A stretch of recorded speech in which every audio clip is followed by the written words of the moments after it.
Hello everyone, welcome to fact study. आज की इस वीडियो में हम डिस्कस करने वाले हैं 12 अप्रैल से 18 अप्रैल तक के एक वीक के वन लाइनर करंट अफेयर्स। सबसे पहले आप जब थंबनेल में देख रहे हैं भारत के प्रधानमंत्री नरेंद्र मोदी जी को देख रहे हैं। ये 15वें नंबर के प्रधानमंत्री हैं। साथ ही अब तक भारत देश में सबसे अधिक समय तक शासन करने वाले एक व्यक्ति भी बने हैं। इन्होंने 3 बार गुजरात का सीएम पद पूरा संभाला, 15 साल वहाँ सीएम रहे। उसके बाद ये तीसरा कार्यकाल इनका प्रधानमंत्री के रूप में चल रहा है। तो एक रिकॉर्ड इनका ये भी बना था हाल ही में। ये जो व्यक्ति देख रहे हैं आप, ये हैं ऑस्ट्रिया के चांसलर क्रिश्चियन रोस्टर, इस तरीके का इनका नाम है, क्रिश्चियन, आप ध्यान रखिएगा। तो ऑस्ट्रिया से जो सबसे ज़्यादा क्वेश्चन पूछा जाता है वो इम्पोर्टेंट है। इसकी कैपिटल वियना, कई बार एग्जाम में पूछी गई है। कैपिटल वियना बहुत इंपॉर्टेंट है, ध्यान रखिएगा, वियना। और वियना में ही कई अंतर्राष्ट्रीय संगठनों के मुख्यालय भी हैं। जो सबसे ज़्यादा इम्पोर्टेंट संगठन है वियना में वो है international atomic energy agency, IAEA इसका मुख्यालय है। ये परमाणु ऊर्जा की जो एनर्जी है इसका सदुपयोग किस तरीके से किया जाए, इस पर नियंत्रण किस तरीके से किया जाए परमाणु ऊर्जा पर, इसके लिए काम करती है। ये पूछा जाता है एग्जाम में क्वेश्चन। 1957 में स्थापना हुई थी। वियना ऑस्ट्रिया की कैपिटल में ही इसका मुख्यालय है। तो ये वियना चर्चा में है, जरूर पूछा जा सकता है। परमाणु हथियार वगैरह, परमाणु एनर्जी की चर्चा चलती रहती है। इसके अलावा एक और मुख्यालय आप ध्यान रख सकते हैं, ऑस्ट्रिया में ही है, यूनाइटेड नेशन इंडस्ट्रियल डेवलपमेंट, औद्योगिक क्षेत्र से संबंधित ये मुख्यालय है, United Nations industrial development organisation. इसका कार्य है औद्योगिक विकास को बढ़ावा देना। और एक इम्पोर्टेंट है वियना में ही, United Nations Office on Drug and Crime, इस तरीके से। तो ये नशे और अपराध पर नियंत्रित करने वाला है, United nation office on Drug and crime, ये ध्यान रखिएगा। इसके अलावा एक नदी भी है, डैन्यूब नदी, प्रमुख नदी, ये भी पूछी जाती है कहाँ पर है, तो ये वियना में है। ये मोस्ट इंपॉर्टेंट है। वियना सिटी को सिटी ऑफ म्यूजिक कहते हैं। तो इसके चांसलर ये क्रिश्चियन, ये भारत में आए, मोस्ट इंपॉर्टेंट है। वन लाइनर करंट अफेयर्स में पहला करंट अफेयर्स है, वन्यजीव संरक्षण और पशु चिकित्सा विज्ञान को समर्पित दुनिया की पहली एकीकृत वैश्विक यूनिवर्सिटी, जिसका नाम है वनतारा यूनिवर्सिटी। वनतारा यूनिवर्सिटी से ही तुरंत आपको पता चल जाना चाहिए, ये गुजरात के जामनगर में है। अंबानी फैमिली से रिलेटेड है। इसके कर्ता धर्ता अनंत अंबानी हैं, जो मुकेश अंबानी के छोटे बेटे हैं। बड़े हैं आकाश अंबानी, उतना इनका इंटरफेयर नहीं रहता है आकाश अंबानी का, लेकिन अनंत अंबानी जो मोटे वाले हैं वही ये वनतारा स्थापित किए हैं इस यूनिवर्सिटी को। तो ये अपनी तरीके की दुनिया की पहली इस तरीके की यूनिवर्सिटी है जहाँ वन्यजीव संरक्षण और पशु चिकित्सा विज्ञान के लिए समर्पित है। तो ये गुजरात के जामनगर में है। दूसरा है करंट अफेयर्स, 150 गीगावाट स्थापित सौर क्षमता हासिल करने के बाद सौर ऊर्जा उत्पादन में भारत का वैश्विक स्थान कौन सा रहा है। तो ये चीन और अमेरिका के बाद तीसरे नंबर पर भारत आ गया है। अब भारत का लक्ष्य है 500 गीगावाट स्थापित सौर क्षमता करना अगले 2-3 सालों में, यानी कि 2030 तक का ये लक्ष्य भारत ने रखा है। लेकिन अभी आप रैंक ध्यान रखिएगा, सौर क्षमता हासिल करने में भारत तीसरे स्थान पर है, अमेरिका और चीन के बाद। यहाँ पर अभी एक योजना बहुत इंपॉर्टेंट है, आप देख रहे होंगे अपने शहरों में भी कि घरों पर सोलर पैनल लगे हुए हैं सभी घरों पर। PM सूर्य घर योजना जो चलाई गई थी वो पूछी जा सकती है, ज़्यादातर एग्जाम में पूछी जा सकती है। तो वो 2024 में ही शुरू की गई थी। वो 2024 में 15 फरवरी ये एग्जैक्ट डेट थी PM सूर्य घर योजना की। इसके तहत सब्सिडी वगैरह भी मिलती है। 2 किलोवाट के पैनल लगते हैं, 3 किलोवाट के पैनल लगते हैं और वो आपके छतों पर लगा दिए जाते हैं। वो कितनी यूनिट बनाते हैं उसको काउंट किया जाता है। 300 यूनिट तक का वो उसमें मुफ्त रहता है, इस तरीके का रहता है। इंपॉर्टेंट है ये, PM सूर्य घर योजना की डेट ध्यान रखिएगा। नेक्स्ट क्वेश्चन है, उलान बटार में आयोजित एशियाई मुक्केबाजी चैंपियनशिप में पुरुषों के 50 किलोग्राम वर्ग में भारत के लिए स्वर्ण पदक किसने जीता। तो ये विश्वनाथ सुरेश, ये नाम ध्यान रखिएगा। इन्होंने उलान बटार में आयोजित हुई एशियाई मुक्केबाजी चैंपियनशिप में पुरुष वर्ग में 50 किलोग्राम पुरुष वर्ग में गोल्ड मेडल जीता है। इसमें जो है भारत इस जो प्रतियोगिता हुई है एशियाई मुक्केबाजी चैंपियनशिप, ये ध्यान रखिएगा, मंगोलिया के उलान बटोर में हुई है। मंगोलिया की कैपिटल है ये उलान बटोर। यहाँ पर आयोजित हुई है एशियाई मुक्केबाजी चैंपियनशिप। इसमें विश्वनाथ सुरेश भारत के, इन्होंने 50 किलोग्राम वर्ग में गोल्ड मेडल जीता है। और इसमें मेडल टैली में बात करें तो कजाकिस्तान 6 स्वर्ण के साथ इसमें पहले स्थान पर रहा था और भारत इस मेडल टैली में दूसरे स्थान पर रहा है।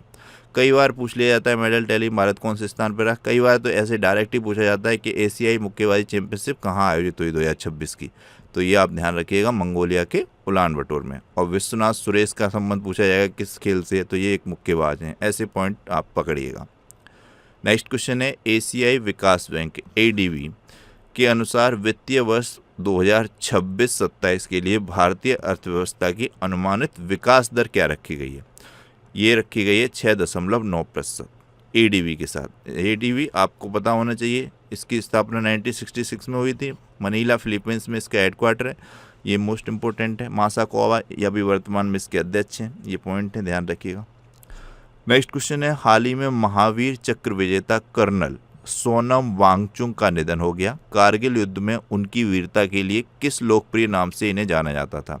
सोनम वांगचुक, एक तो सोनम वांगचुक लद्दाख से ही हैं। वो अभी हाल ही में बहुत चर्चा में रहे थे। उन्होंने आंदोलन वगैरह किए थे तो सरकार ने उनको जेल में डाल दिया था। राजस्थान की जेल में काफ़ी समय तक वो बंद रहे।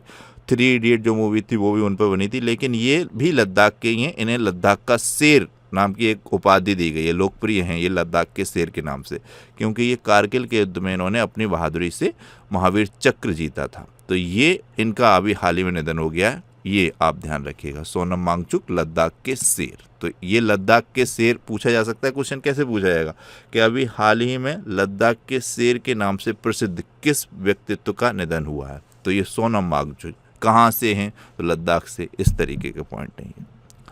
नेक्स्ट क्वेश्चन है, किस राज्य की पुलिस ने मादक पदार्थों के मामलों से निपटने के लिए नारित AI नामक AI सिस्टम लॉन्च किया है? तो नारित AI नामक AI सिस्टम गुजरात पुलिस के द्वारा लॉन्च किया गया है। नारित AI नामक AI सिस्टम मादक पदार्थों के मामलों के निपटने के लिए है, गुजरात पुलिस के द्वारा चलाया गया है।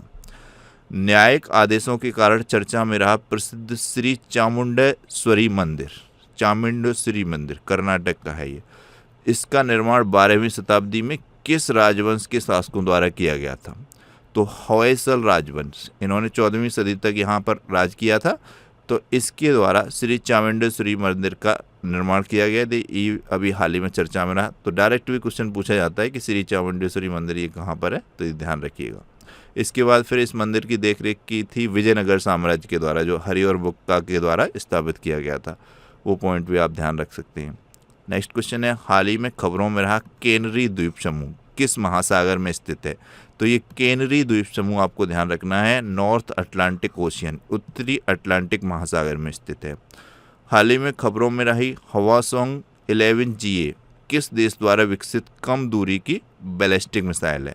तो ये उत्तर कोरिया, प्योंगयांग यहाँ की कैपिटल है। किम जोंग उन आप जानते हैं यहाँ के तानाशाह हैं, करता धरता हैं, वही सब कुछ हैं उत्तर कोरिया के। उत्तर कोरिया और दक्षिण कोरिया के बीच एक लाइन पूछी जाती है 38 पैरेलल लाइन, तो वो भी काफ़ी एग्जाम में बनता है क्वेश्चन। तो इसी उत्तर कोरिया के द्वारा हवासोंग 11GA नामक एक मिसाइल विकसित की गई है। बेल्जियम और यूरोपीय संघ में भारत का अगला राजदूत किसे अपॉइंट किया गया है? तो ये प्रणय वर्मा, ये हैं प्रणय वर्मा। इन्हें बेल्जियम और यूरोपीय संघ में भारत के राजदूत के रूप में अपॉइंट किया गया है, प्रणय वर्मा।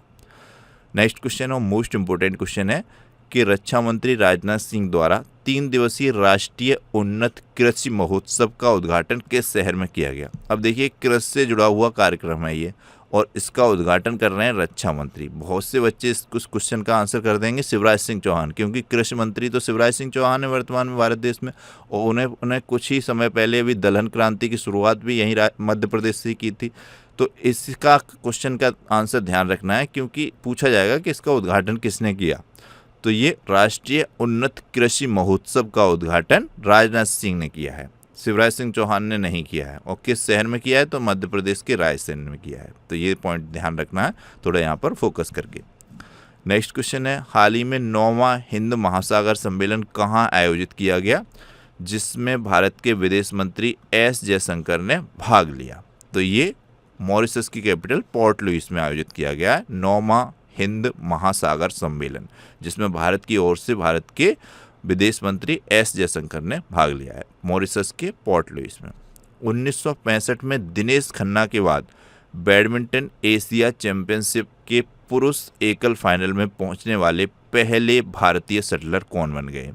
तो ये आयुष सेठी, इनका नाम बहुत अच्छी तरीके से पता होगा, बैडमिंटन के खिलाड़ी हैं। ये 1965 के बाद बैडमिंटन एशिया चैंपियनशिप के पुरुष एकल के फाइनल में पहुंचे और यहाँ पर इन्होंने सिल्वर मेडल जीता, यानी कि गोल्ड नहीं जीत पाए, उपविजेता रहे थे ये। तो यहाँ पर ये भी ध्यान रखना है कि दिनेश खन्ना फिर से चर्चा में आ गए, तो ये भी बैडमिंटन के खिलाड़ी हैं। बहुत से बच्चे दिनेश खन्ना देखकर नाम कह दे, अगर पूछ लिया जाएगा किस खेल मतलब किस क्षेत्र से संबंधित, तो बहुत से बच्चे तो कर देंगे ये मतलब फिल्म उद्योग वगैरह से संबंधित होंगे, लेकिन ये भी खेल क्षेत्र से संबंधित हैं और खेल में बैडमिंटन के खिलाड़ी हैं। ये पॉइंट आप ध्यान रखिएगा, ऐसे क्वेश्चन बनते हैं, कम बच्चे ही सही कर पाते हैं। तो दिनेश खन्ना नाम बैडमिंटन से रिलेट करेगा। नेक्स्ट क्वेश्चन है, हाल ही में दक्षिण एशियाई युवा टेबल टेनिस चैंपियनशिप कहाँ आयोजित की गई? तो दक्षिण एशियाई युवा टेबल टेनिस हिमाचल प्रदेश के शिमला में आयोजित की गई है। दिल्ली सरकार की हाल ही में जारी ड्राफ्ट ईवी नीति के अनुसार किस वर्ष से पेट्रोल वाले दोपहिया वाहनों का पंजीकरण पूरी तरीके से बंद हो जाएगा? तो 1 अप्रैल 2028 से दिल्ली सरकार ने घोषणा की है कि 1 अप्रैल 2028 से दिल्ली में किसी भी पेट्रोल वाले दोपहिया वाहन का पंजीकरण नहीं होगा, यानी कि पेट्रोल वाला दोपहिया वाहन नहीं बिकेगा दिल्ली में, राजधानी दिल्ली में। ये आपको ध्यान रखिएगा। दिल्ली में वर्तमान में बीजेपी की सरकार है। आप बता सकते हैं रेखा गुप्ता यहाँ की सीएम है, विनय कुमार तो सरकार गए, तरनजीत सिंह संधू यहाँ के अभी वर्तमान में उपराज्यपाल हैं, इंपॉर्टेंट है। विनय कुमार सक्सेना लद्दाख के बन गए हैं।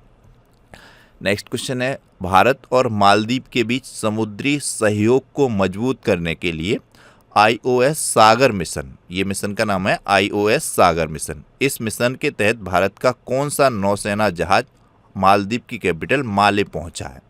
भारत और मालदीव के बीच समुद्री सहयोग को मजबूत करने वाले मिशन का नाम है IOS सागर मिशन। इसी मिशन के तहत भारत का नौसेना जहाज मालदीव की कैपिटल माले पहुंचा है। इस नौसेना जहाज का नाम है INS सुनैना पहुंचा है, ध्यान रखिएगा। प्यूबला मैक्सिको में आयोजित तीरंदाजी विश्व कप स्टेज फर्स्ट में महिला कंपाउंड टीम स्पर्धा में किस देश ने स्वर्ण पदक जीता? तो ये इंडिया की टीम ने जीता है। इसमें शामिल खिलाड़ी नहीं, ज्योति सुरेखा वेमन, प्रगति और मथुरा थामनगावकर, मथुरा नाम ध्यान रखिएगा, मथुरा प्रगति ज्योति, ये हैं शामिल तीरंदाजी विश्व कप स्टेज फर्स्ट में की टीम में, जिस टीम ने गोल्ड मेडल जीता है, और ये टीम भारत की है। मैक्सिको में आयोजित हुई तीरंदाजी विश्व कप स्टेज फर्स्ट महिला कंपाउंड टीम, इसके द्वारा जीता गया। नेक्स्ट क्वेश्चन है, महान भारतीय पार्श्व गायिका आशा भोसले जी, जिनका हाल ही में 52 वर्ष की उम्र में निधन हो गया, उन्हें किस वर्ष का सर्वोच्च सम्मान दादा साहब फाल्के पुरस्कार से सम्मानित किया गया? तो इन्होंने वर्ष 2000 का दादा साहब फाल्के पुरस्कार से इन्हें सम्मानित किया गया था। 12 अप्रैल को इनका निधन हो गया। बहुत फेमस थी ये पार्श्व गायिका आशा भोसले जी। इनकी ही सिस्टर थी लता मंगेशकर जी, जिनका 2022 में निधन हो गया था, 6 फरवरी 2022 को। इनका 12 फरवरी 2026 को निधन हो गया, आशा भोसले। डायरेक्ट क्वेश्चन भी पूछा जा सकता है, अभी हाल ही में किस महान पार्श्व गायिका का निधन हुआ, तो आशा भोसले, या किस फील्ड से संबंधित थी, तो ये आप देख सकते हैं। उसमें गायकी भी मिलेगा आपको, सिनेमा मिल सकता है। लेकिन यहाँ पर पॉइंट देखिए, ये तो है दादा साहब फाल्के पुरस्कार, ये भी पूछा जाता है क्वेश्चन इस तरीके से भी, किस वर्ष का इनको दादा साहब फाल्के पुरस्कार मिला, तो वर्ष 2000 का। इसके अलावा इनको जो लता दीनानाथ मंगेशकर पुरस्कार मिला, जिसकी शुरुआत वर्ष 2022 में हुई थी। पहला लता दीनानाथ पुरस्कार प्रधानमंत्री मोदी जी को दिया गया था। उसके बाद दूसरा लता दीनानाथ पुरस्कार 2023 का, वर्ष 2023 के लिए ये आशा भोसले को मिला था। ये इम्पोर्टेंट है, यहाँ पर आप ध्यान रखिएगा। फिर चौथा तीसरा फिर मिला था 2024 का अमिताभ बच्चन को, 2025 का फिर मिला था चौथे नंबर का कुमार मंगलम बिरला को, 2026 का भी मिला है, आप बता सकते हैं, कैलाश सत्यार्थी को। इस तरीके से आप ध्यान रख सकते हैं। ये पॉइंट सारे के सारे ईजी हो जाते हैं, मोस्ट इम्पोर्टेंट पॉइंट हैं, ये ध्यान रखिएगा। नेक्स्ट क्वेश्चन है, हाल ही में अंतर्राष्ट्रीय प्रकृति संरक्षण संघ IUCN द्वारा किस प्रजाति को लुप्तप्राय प्रहरी प्रजाति घोषित किया गया है? तो IUCN इस तरीके के डिसाइड करता है कौन सी प्रजाति लुप्तप्राय हो गई, कौन सी प्रजाति संकटग्रस्त है, इस तरीके की 3 श्रेणियों में डिसाइड करता है। तो इसने लुप्तप्राय प्रजाति घोषित किया भी प्रहरी एम्परर पेंगुइन, ये इंपॉर्टेंट है। मोस्ट इंपॉर्टेंट है। इसके अलावा IUCN का जो है हेडक्वार्टर वगैरह पूछ लिया जाता है, वो आपको पता होना चाहिए। जो स्विट्जरलैंड के ग्लैंड शहर में IUCN का हेडक्वार्टर है, और भारत में जो IUCN संस्था है IUCN के द्वारा चलती है उसका नई दिल्ली में है। इसकी स्थापना पूछ ली जाए तो ईजी है, 1948 में आपको कई बार बताई गई है, ध्यान रख सकते हैं। तो इसने अभी लुप्त प्राय प्रहरी प्रजाति की एम्परर पेंगुइन घोषित किया है, पेंगुइन, ये ध्यान रखिएगा। नेक्स्ट क्वेश्चन है my life in Indian politics नामक संस्मरण, ये संस्मरण है my life in Indian politics, जो 2022 में प्रकाशित हुआ था, किस वयोवृद्ध राजनेता द्वारा लिखा गया जिनका हाल ही में निधन हुआ? तो ये मोहसिना किदवई, कांग्रेस पार्टी की नेता थी ये मोहसिना किदवई, इनका भी हाल ही में निधन हो गया है, जिनका द्वारा संस्मरण लिखा गया था 2022 में my life in Indian politics. 2030 राष्ट्रमंडल खेलों में किन दो प्रमुख खेलों की वापसी होने जा रही है? तो ये 2030 के राष्ट्रमंडल खेल भारत के अहमदाबाद में होंगे, ऑफिशियल घोषणा हो चुकी है। तो यहाँ पर दो खेलों की वापसी हो जा रही है, राष्ट्रमंडल खेलों में भी क्रिकेट और हॉकी। हॉकी तो भारत का आप जानते हैं राष्ट्रीय खेल भी है, उत्तर प्रदेश का भी राज्य खेल भी है, मोस्ट इम्पोर्टेंट है। तो इन दो खेलों की वापसी होने जा रही है। अभी 2026 में भी होंगे राष्ट्रमंडल खेल, वो स्कॉटलैंड के ग्लासगो में होंगे, 4 वर्ष पर ये आयोजित किए जाते हैं, इम्पोर्टेंट है। नेक्स्ट क्वेश्चन है आगामी ICC महिला T20 विश्व कप 2026 की मेजबानी कौन सा देश करेगा? तो ये इंग्लैंड और वेल्स करेंगे। अभी पुरुष T20 वर्ल्ड कप हुआ था फरवरी महीने में, उसकी मेजबानी भारत और श्रीलंका ने की थी, लेकिन अभी ये 2026 में ICC महिला T20 विश्व कप जो होगा इसकी मेजबानी इंग्लैंड और वेल्स में होगी, वेरी इंपॉर्टेंट है। आप बता सकते हैं भारत ने जो 2025 में ICC वर्ल्ड कप जीता है 50 ओवर वाला वुमेन्स की टीम ने, वो किस टीम को हराकर जीता है, उसमें उपविजेता कौन सी टीम रही, ये आपके लिए क्वेश्चन है। इसके अलावा इस क्वेश्चन को आप और डिटेल में जैसे भी लिख सकते हैं, भारत विजेता रहा, उपविजेता जो भी टीम रही उसकी, या टूर्नामेंट कौन जीता, किसने सबसे ज़्यादा रन बनाए, इस तरीके जो भी क्वेश्चन आप बना सकते हैं, लिख सकते हैं, लिखिएगा। नेक्स्ट क्वेश्चन है 13 अप्रैल 2026 को जलियांवाला बाग हत्याकांड की कौन सी बरसी मनाई गई? तो ये 107वीं बरसी मनाई गई है। 13 अप्रैल 1919 में ये घटना हुई थी, मोस्ट इंपोर्टेंट है, ये पूछी जाती है इसकी बरसी। तो 2026 में 107वीं बरसी है ये। हाल ही में संरक्षण पहल के लिए चर्चा में रही वुलर झील किस राज्य में स्थित है? तो संरक्षण पहल को लेकर ये चर्चा में रही जम्मू कश्मीर की वुलर झील, ये आप ध्यान रखिएगा। इजी है, वुलर झील तो सबको ही पता होगा, जम्मू कश्मीर में। किस भारतीय एथलीट ने NN मैराथन स्टारडम में शिवनाथ सिंह के 48 साल पुराने राष्ट्रीय मैराथन रिकॉर्ड जो 1978 में बनाया गया था को तोड़ दिया है? तो ये NN मैराथन स्टारडम है, इसमें 48 वर्ष पहले 1978 में शिवनाथ सिंह ने एक रिकॉर्ड बनाया था। इन्होंने 2 घंटे और 12 मिनट में ये पूरी की पूरी रेस की थी, जिसको अब तोड़ दिया गया है सावन बहरवाल ने। 2 सेकंड पहले इन्होंने ये समय अर्जित करके ये मैराथन पूरी की, 2 घंटे 11 मिनट 58 सेकंड में। शिवनाथ सिंह ने 2 घंटे 12 मिनट में ये पूरा किया था, 2 घंटे 12 मिनट में। ये सावन बरवाल नाम ध्यान रखिएगा, मोस्ट इम्पोर्टेंट है, भारतीय सेना के जवान हैं ये। इन्होंने इस NN मैराथन में भाग लिया और 2 घंटे 11 मिनट 58 सेकंड में ये मैराथन पूरी की। जो पुराना रिकॉर्ड था 2 घंटे 12 मिनट का, उसको तोड़ दिया। ये आप ध्यान रखिएगा, सावन बरवाल ये हैं भारतीय सेना के जवान, इम्पोर्टेंट है। नेक्स्ट क्वेश्चन है डाक विभाग द्वारा अप्रैल 2026 में कहां पर एक भारत श्रेष्ठ भारत शीर्षक से डाक टिकट प्रदर्शनी का आयोजन किया गया? तो नई दिल्ली में स्थित प्रधानमंत्री संग्रहालय में किया गया। हाल ही में असम में सिर्टोडेक्टाइलस राइमोनाइसियस नामक एक नई प्रजाति की खोज की गई है। यह किस श्रेणी की प्रजाति है? तो ये एक छिपकली है और ये एक मुड़े हुए पैर की उंगली वाली छिपकली है। असम राज्य में इसकी खोज की गई है, तो ध्यान रखिएगा। हाल ही में शोधकर्ताओं ने कोन्याक वन्यजीव द्वारा उपयोग किए जाने वाले कैंसर रोधी क्षमता वाले एक पारंपरिक हर्बल फॉर्मुलेशन की पहचान की। यह जनजाति मुख्य रूप से कहाँ पाई जाती है? तो ये नागालैंड और अरुणाचल प्रदेश में पाई जाती है।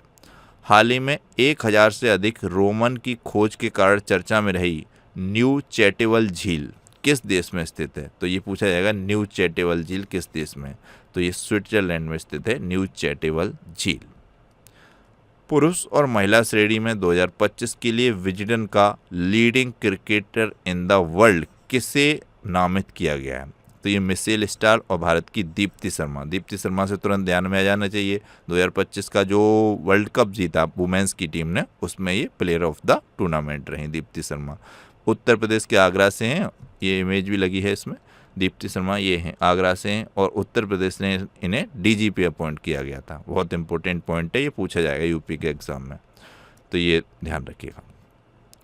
नेक्स्ट क्वेश्चन है, हाल ही में मतदाता सूची के संबंध में एक टिप्पणी में सुप्रीम कोर्ट ने कहा कि अपने देश में वोट देने का अधिकार न केवल एक संवैधानिक अधिकार है बल्कि एक किस प्रकार का अधिकार है। तो सुप्रीम कोर्ट के द्वारा कहा गया कि वोट देने का अधिकार न केवल एक संवैधानिक अधिकार है बल्कि भावनात्मक अधिकार भी है। तो ये पॉइंट इस तरीके से बन सकता है एग्जाम में, तो ध्यान रखिएगा। कौन सा संगठन जटिल रोधी प्रकाशनों को सरल सोशल मीडिया सामग्री में बदलने के लिए एक एआई संचालित प्लेटफॉर्म सरल एआई विकसित कर रहा है? देखिए कितना अच्छा नाम है। जटिल शोध प्रकाशन है जितने भी, इनको सरल सोशल मीडिया सामग्री में बदलने के लिए एक एआई संचालित प्लेटफॉर्म है सरल एआई। ये अनुसंधान नेशनल रिसर्च फाउंडेशन, जिसे इंग्लिश में कहेंगे रिसर्च नेशनल रिसर्च फाउंडेशन, इस तरीके से जो भी, तो ये अनुसंधान नेशनल रिसर्च फाउंडेशन के द्वारा तैयार किया गया है सरल एआई नाम का प्लेटफॉर्म, जो कि जटिल शोध प्रकाशनों को सरल सोशल मीडिया सामग्री में बदलेगा। डायरेक्ट क्वेश्चन पूछा जाएगा, अनुसंधान नेशनल रिसर्च फाउंडेशन ने जटिल शोध प्रकाशनों को सरल सोशल मीडिया सामग्री में बदलने के लिए कौन सा एआई प्रोडक्ट विकसित किया? सरल एआई नाम का। जैसे बिहार के नए मुख्यमंत्री कौन बन गए हैं? तो अभी हाल ही में बिहार के 24वें नंबर के मुख्यमंत्री के रूप में शपथ ली है सम्राट चौधरी ने। वर्ष 2026 के लिए Wisden T20 cricketer of the year, तो T20 cricketer of the year Wisden के अभिषेक शर्मा बने हैं। हाल ही में किसे ऑस्ट्रेलिया रक्षा बल की पहली महिला सेना प्रमुख के रूप में अपॉइंट किया गया है? जब से ऑस्ट्रेलिया रक्षा बल बना है तब से अब पहली बार किसी महिला को सेना प्रमुख के रूप में अपॉइंट किया गया है। ये सुसान कोयल हैं। भारत में तो अभी किसी भी थल सेना, जल सेना, वायुसेना में कोई प्रमुख रूप से अध्यक्ष महिला तो अभी तक बनी नहीं है, लेकिन ऑस्ट्रेलिया में ये ऑस्ट्रेलिया रक्षा बल प्रमुख है, इसकी पहली महिला सेना प्रमुख बनी है सुसान कोयल। ये हैं सुसान कोयल, ये आप इमेज में देख रहे हैं, ये सुसान कोयल हैं, ऑस्ट्रेलिया प्रमुख रक्षा बल की हेड बन गई हैं। ये इंपॉर्टेंट क्वेश्चन है। नेक्स्ट क्वेश्चन है, हाल ही में किस खिलाड़ी ने कैंडिडेट शतरंज टूर्नामेंट जीता? तो ये जवाखर सिंदारोप ने जीता। इन्हीं के द्वारा 2025 में जो फिडे टूर्नामेंट हुआ था, फिडे विश्व कप, जिसका नाम बदलकर विश्वनाथ आनंद कप कर दिया गया था, उसको जो गोवा में आयोजित हुआ था वो भी इन्हीं के द्वारा जीता गया था, जवाखर सिंदारोप के द्वारा। और इन्होंने अभी कैंडिडेट शतरंज टूर्नामेंट भी जीत लिया है। उज्बेकिस्तान के हैं ये जवाखर सिंदारोप, बहुत इंपॉर्टेंट नाम है। हालिया अंतर्राष्ट्रीय मुद्रा कोष IMF विश्व आर्थिक आउटलुक रिपोर्ट के अनुसार वित्तीय वर्ष 2026-27 के लिए भारत की अनुमानित GDP वृद्धि दर क्या है? तो ये है 6.5%। देखिए कई बार क्वेश्चन ये पूछा जाता है जो नॉर्मल एग्जाम होते हैं, जैसे आपका लेखपाल होगा, पुलिस के होंगे एग्जाम, इसमें कि विश्व आर्थिक आउटलुक रिपोर्ट किसके द्वारा जारी की जाती है। ये क्वेश्चन तो थोड़ा टफ हो जाता है कि भारत की अनुमानित GDP दर कितनी दर्ज की IMF ने, तो 6.5% की। ये पूछा जाता है इस तरीके से कि विश्व आर्थिक आउटलुक रिपोर्ट कौन सी संस्था जारी करती है, तो ये ध्यान रखना है IMF जारी करती है, अंतर्राष्ट्रीय मुद्रा कोष। मुद्रा कोष से क्वेश्चन ये भी पूछा जाता है कि इसका हेडक्वार्टर कहाँ है, तो ये अमेरिका के वाशिंगटन DC में है, और इसकी स्थापना आप बात करें तो ये 1945 में हुई थी, 1945 में। ये आप जब बार बार रिवाइज करेंगे तब आपको तैयार हो पाएंगी चीज़ें। डेट वाली चीज़ों का तो एक ही तरीका है, बार बार इसको देखा जाए। इसके क्या ही बताइए शॉर्ट ट्रिक हो सकती है, कुछ शॉर्ट ट्रिक नहीं हो सकती। इसकी डेट कब ये स्थापना हुई ये तो आपको पढ़ना ही होगा, रिवाइज करना ही होगा। नेक्स्ट क्वेश्चन है, किस संगठन ने पश्चिम एशिया में सैन्य वृद्धि, एशिया एवं प्रशांत क्षेत्र में मानव विकास पर प्रभाव नामक रिपोर्ट जारी की है? तो ये इंपॉर्टेंट है, ये UNDP ने जारी की है, यूनाइटेड नेशन डेवलपमेंट प्रोग्राम, संयुक्त राष्ट्र विकास कार्यक्रम के द्वारा पश्चिम एशिया में सैन्य वृद्धि पर एशिया एवं प्रशांत क्षेत्र में मानव विकास पर प्रभाव नामक रिपोर्ट, विकास मानव विकास, ह्यूमन डेवलपमेंट, इस पर एक प्रभाव नामक रिपोर्ट संयुक्त राष्ट्र विकास कार्यक्रम के द्वारा जारी की गई है, UNDP। इसकी बात करें तो न्यूयॉर्क में इसका मतलब वो है हेडक्वार्टर, और 1965 में इसकी स्थापना की गई थी, ये ध्यान रखिएगा। भारत की पहली स्वदेशी क्वांटम कंप्यूटिंग परीक्षण सुविधा अमरावती। अमरावती आप बता सकते हैं किस राज्य की कैपिटल है? ये बता ही सकते हैं आप, यहाँ आंध्र प्रदेश लिखा है। क्वांटम वैली कहाँ शुरू की गई है? तो ये अमरावती आंध्र प्रदेश की कैपिटल SRS यूनिवर्सिटी में शुरू की गई है। मोस्ट इंपोर्टेंट क्वेश्चन है। लगभग 500 जानवरों को बचाने वाले शिकारियों के खिलाफ सख्त कार्रवाई करने के लिए हाल ही में प्रतिष्ठित वर्ल्ड वाइड फंड मछली राष्ट्रीय पुरस्कार से किसे सम्मानित किया गया? देखिए, मछली राष्ट्रीय पुरस्कार है, ये वर्ल्ड वाइड फंड के द्वारा दिया जाता है। 500 जानवरों को बचाने और शिकारियों के खिलाफ सख्त कार्रवाई करने के लिए भारत की अनीता चौधरी को दिया गया है। ये हैं अनीता चौधरी जी, ये आप ध्यान रखिएगा, इनका नाम अनीता चौधरी जी। हाल ही में खबरों में रही 450 मेगावाट का सोंगटोंग कड़छम जल विद्युत परियोजना किस नदी पर बनाई जा रही है? तो सोंगटोंग कड़छम जल विद्युत परियोजना जो 450 मेगावाट की है, सतलज नदी पर बनाई जा रही है। सतलज नदी से क्या क्वेश्चन पूछा जाता है? ये भाखड़ा नागला बांध जो है, भाखड़ नागला बांध, ये पूछा जाता है किस नदी पर बना हुआ है? तो ये भी इसी सतलज नदी पर बना हुआ है, हिमाचल प्रदेश में। ये हिमाचल प्रदेश और पंजाब से होते हुए पाकिस्तान में चली जाती है। ये सिंधु की सहायक नदी है, ये भी क्वेश्चन पूछा जाता है, तो ये आप ध्यान रख सकते हैं। तो ये सोंगटोंग कड़छम जल विद्युत परियोजना 450 मेगावाट की है, सतलज नदी पर बनाई जा रही है, ध्यान रखिएगा। किस राज्य की टीम ने 2026 में 16वीं हॉकी इंडिया सब जूनियर महिला राष्ट्रीय चैंपियनशिप का खिताब जीता? तो ये झारखंड की टीम ने जीता है। वित्त वर्ष 2025-26 में अमेरिका को पछाड़कर कौन सा देश भारत का सबसे बड़ा व्यापारिक भागीदार देश बन गया है? तो ये चीन है। मई 2026 में ब्रिक्स विदेश मंत्रियों की बैठक की मेजबानी कौन सा देश करेगा? तो ये भारत करेगा। सबसे ज़्यादा इंपॉर्टेंट पॉइंट है, जरूर एग्जाम में आपको देखने को मिलेगा कि मई 2026 में ब्रिक्स विदेश मंत्रियों की बैठक किस देश ने की? तो ये भारत ने की, क्योंकि भारत ही अभी ब्रिक्स का मेजबान कंट्री बन गया है, ब्राज़ील था इससे पहले, तो ये इंपॉर्टेंट है, ध्यान रखिएगा। महिला कैंडिडेट शतरंज टूर्नामेंट 2026 का खिताब किसने जीता और विश्व चैंपियन जू वेनजुन को चुनौती देने का अधिकार हासिल कर लिया है? तो फिडे में ये जू वेनजुन के खिलाफ ऐसे चुनौती देकर हासिल करेंगी खेलने का अधिकार, तो ये आर वैशाली ने कर लिया है। ये आर वैशाली चेस शतरंज की खिलाड़ी हैं, ये हैं आर वैशाली जी, ध्यान रखिएगा। केंद्र सरकार ने टाटा द्वारा भारत की पहली सेमीकंडक्टर चिप निर्माण इकाई स्थापित करने के लिए कहाँ एक विशेष आर्थिक क्षेत्र को मंजूरी दी है? तो ये गुजरात के धौलेरा में दी है। हाल ही में राष्ट्रपति द्रौपदी मुर्मू जी ने ऐतिहासिक सेवाग्राम आश्रम का दौरा किया। यह आश्रम भारत के किस राज्य में स्थित है? तो ये सेवाग्राम आश्रम पूछा जाता है डायरेक्ट ही क्वेश्चन, किस राज्य में? तो ये महाराष्ट्र के वर्धा में है। सेवाग्राम आश्रम भारत में इस तरीके से है जैसे पहले साबरमती आश्रम में अपना कार्यक्रम करते थे, जो भी करते थे महात्मा गांधी जी उसमें रहते थे, वही उनकी एक तरीके से ऑफिस होती थी ये आश्रम। फिर उन्होंने इसको शिफ्ट करके महाराष्ट्र के वर्धा में 1934 में ये अपनी कार्यस्थली बनाया। इस तरीके से इम्पोर्टेंट है, ये पूछ लिया जाता है, तो ध्यान रखिएगा। तो यहाँ पर अभी ऐतिहासिक दौरा किया है राष्ट्रपति द्रौपदी मुर्मू जी ने, तो इससे क्वेश्चन बन सकता है, तो ये इम्पोर्टेंट है। हाल ही में हिम सरोवर परियोजना किस राज्य या केंद्र शासित प्रदेश में शुरू की गई है? तो लद्दाख में शुरू की गई है। हाल ही में एक संरक्षण संगठन द्वारा किस अमेरिकी नदी को वर्ष 2026 के लिए अमेरिका की सबसे संकटग्रस्त नदी नामित किया गया है? तो ये पोटोमैक नदी को नामित किया गया है। डायरेक्ट क्वेश्चन पूछा जाएगा, पोटोमैक नदी किस देश से संबंध रखती है? तो ये पोटोमैक रिवर अमेरिका देश से संबंध रखती है। हाल ही में किस महिला क्रिकेटर को उनके शानदार ऑलराउंडर प्रदर्शन के लिए ICC women's player of the month March 2026 के लिए चुना गया है? तो ये हैं न्यूजीलैंड की मैली केर, और इसी में ICC men's player of the month 2026 मार्च के लिए चुने गए संजू सैमसन। ये हैं मैली केर, इनका नाम ध्यान रखिएगा। हाल ही में मुला मुठा नदी में जलकुंभी की तेजी से वापसी के गंभीर चिंताएं पैदा कर दी हैं। मुला मुठा नदी मुख्य रूप से किस राज्य में प्रभावित होती है? डायरेक्ट क्वेश्चन बनेगा, तो ये महाराष्ट्र में प्रभावित होती है। जलकुंभी की तेजी से यहाँ वापसी हुई है, जिससे गंभीर चिंताएं पैदा हुई हैं मुला मुठा नदी में। किस देश के चांसलर क्रिश्चियन स्टोकर भारत की आधिकारिक यात्रा पर आए? इन्हीं का ये थंबनेल लगाया गया था, क्रिश्चियन स्टोकर, प्रधानमंत्री मोदी जी के साथ। तो क्रिश्चियन नाम इतना ध्यान रखिएगा अभी।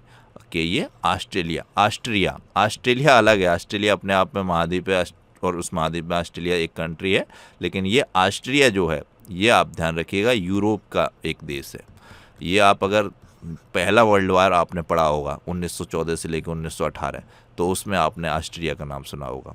काफ़ी इम्पोर्टेंट है ये ऑस्ट्रिया। तो इसके चांसलर हैं ये क्रिश्चियन स्टोकर। क्रिश्चियन आप नाम ध्यान रखिएगा, ये स्टोकर तो इजी नाम है, कोई कठिन नाम नहीं है, तो ये आपको बहुत अच्छे तरीके से लर्न हो जाएगा। इन्होंने अभी भारत का दौरा किया है अप्रैल मंथ में, अप्रैल 2026 में, तो इम्पोर्टेंट है, ध्यान रखिएगा। ऑस्ट्रिया मैंने आपको बता ही दिया, वियना कैपिटल है। इसके अलावा डैन्यूब यहाँ की नदी है, आल्प्स ये एक पर्वत भी है यहाँ पर। इसके अलावा संगठन में भी बता दिए मैंने वियना के आपको, जैसे कि IAEA ये बताया मैंने, काफ़ी ऑटोमिक वाला सबसे इम्पोर्टेंट है। और एक अपराध नियंत्रण करने के लिए जो संगठन है United nation office on Drug and crime, वो मोस्ट इम्पोर्टेंट है, ध्यान रखिएगा, पूछा जाता है। इसका हेडक्वार्टर ऑस्ट्रिया की कैपिटल वियना में है। विश्व आर्थिक मंच की young global leaders class of 2026 में किस भारतीय को शामिल किया गया? तो ये अमित शाह जी के बेटे हैं, जयशाह जी, ICC के चेयरमैन हैं, इनको शामिल किया गया। राज्यसभा के उपसभापति के रूप में लगातार तीसरी बार निर्विरोध किसे चुना गया? तो ये हरवंश नारायण सिंह हैं। डायरेक्ट क्वेश्चन पूछा जाता है वर्तमान में राज्यसभा के उपसभापति कौन है? तो ये हैं हरवंश नारायण सिंह, ये ध्यान रखिएगा। वाडा और CBI द्वारा चलाए जा रहे किस संयुक्त अभियान का उद्देश्य भारत में एंटी डोपिंग गतिविधियों पर अंकुश लगाने और प्रतिबंधित पदार्थों की आपूर्ति श्रृंखला को निशाना बनाना है? तो ये ऑपरेशन अपस्ट्रीम का उद्देश्य है। ऑपरेशन अपस्ट्रीम चलाया गया है भारत में एंटी डोपिंग गतिविधियों पर अंकुश लगाना और प्रतिबंधित पदार्थों की आपूर्ति श्रृंखला को निशाना बनाने के लिए, वाडा और CBI के द्वारा। हाल ही में किस पूर्वोत्तर राज्य की कैबिनेट ने अंग्रेजी के साथ साथ स्वदेशी खासी और गारो को आधिकारिक भाषा मंजूरी दी है? तो खासी गारो देखते ही आप समझ जाएंगे मेघालय, यहाँ पर गारो खासी जयंती इस तरीके की जनजाति भी पाई जाती हैं, इंपॉर्टेंट है। तो अंग्रेजी के साथ साथ इन भाषाओं को भी आधिकारिक भाषा घोषित किया गया है। एक क्वेश्चन अंग्रेजी यहाँ पर आया तो बहुत पूछा जाता है, अंग्रेजी भारत के किस राज्य की आधिकारिक भाषा है प्रमुख रूप से? तो नागालैंड की भी है ये, नागालैंड उस ऑप्शन में मिलता है, इंपॉर्टेंट है, ध्यान रख सकते हैं।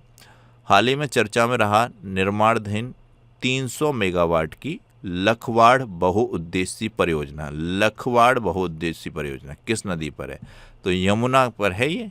यमुना जो गंगा की सबसे बड़ी सहायक नदी है, तो ये भी उत्तराखंड से निकलती है, यमुनोत्री से। ये पूरा उत्तर प्रदेश में आप देखेंगे तो पश्चिम साइड में ऐसे ऐसे बहती है, सहारनपुर, उसके बाद आपका सब इटावा बिटावा इसको क्रॉस करते हुए चलती रहती है। ये दिल्ली वगैरह में कई शहर पूछे जाते हैं यमुना किनारे कौन से हैं, मथुरा है, आपका आगरा है, दिल्ली है, कई शहर हैं, कानपुर है, ये सब यमुना किनारे शहर है, इंपॉर्टेंट है। कन्नौज वगैरह ये सब यमुना किनारे पड़ते हैं, काफ़ी इंपॉर्टेंट है। हाल ही में गंभीर पारिस्थितिकी क्षरण के कारण चर्चा में रही होकरसर झील किस राज्य या केंद्र शासित प्रदेश में है? तो होकरसर झील जम्मू कश्मीर में है, ध्यान रखिए। वूलर झील भी है अभी बताया, और होकरसर झील भी है। हाल ही में भारतीय भूवैज्ञानिक सर्वेक्षण ने याना गुफाओं और राष्ट्रीय महत्व की भू विरासत स्थल घोषित किया है, यह किस राज्य में है? तो याना गुफाएं कर्नाटक में हैं, इन्हें राष्ट्रीय महत्व का भू विरासत स्थल घोषित किया गया है भारतीय भूवैज्ञानिक सर्वेक्षण के द्वारा। मोस्ट इंपोर्टेंट है ये, आपको ध्यान रखना है। तो ये थे आज की वीडियो के क्वेश्चन। अब आपके लिए 3 क्वेश्चन है जिसके आंसर आपको कमेंट बॉक्स में बताना है। पहला क्वेश्चन है, हाल ही में खबरों में रहा सत्यमंगलम टाइगर रिजर्व किस राज्य में? डायरेक्ट क्वेश्चन भी पूछा जाता है, सत्यमंगलम टाइगर रिजर्व किस राज्य में? थाईलैंड के नए प्रधानमंत्री के रूप में किसे अपॉइंट किया गया है? वर्ल्ड हैप्पीनेस इंडेक्स 2026 में भारत का स्थान कौन सा है? तो 1, 2, 3 करके ये तीनों क्वेश्चन के आंसर आपको कमेंट बॉक्स में बताने हैं। तो ये था आज का वीडियो। आपको वीडियो कैसा लगा कमेंट बॉक्स में अपना फीडबैक कीजिएगा। वीडियो को लाइक और शेयर कीजिएगा। चैनल को अब तक सब्सक्राइब नहीं किए हैं तो इसे सब्सक्राइब कीजिएगा, बेल आइकन को प्रेस कीजिएगा जिससे कि नए वीडियोस की नोटिफिकेशन आप तक पहुंच सकें। Thank you so much for watching.